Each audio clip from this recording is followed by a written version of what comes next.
ini kita berkunjung ke rumah makan yang luar biasa yang ada di Aceh Besar, yaitu rumah makan Pagai.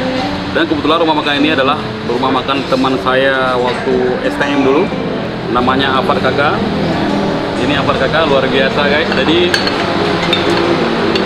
kami itu setiap ke Banda Aceh, setiap ke Aceh Besar itu selalu singgah di rumah makan ini, karena rumah makan ini menyajikan menu-menu tradisional Aceh. Pertama ada ikan paya, terus ada juga ayam tangkapnya luar biasa, sangat tradisional, dan juga ada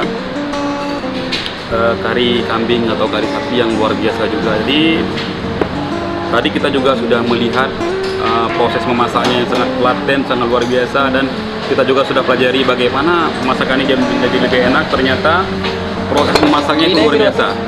Jadi teman-teman, saya sangat merekomendasi untuk teman-teman bila berkunjung ke Banda Aceh dan Aceh Besar, jangan lupa singgah di rumah makan Pagai. Terima kasih. Assalamualaikum warahmatullahi wabarakatuh.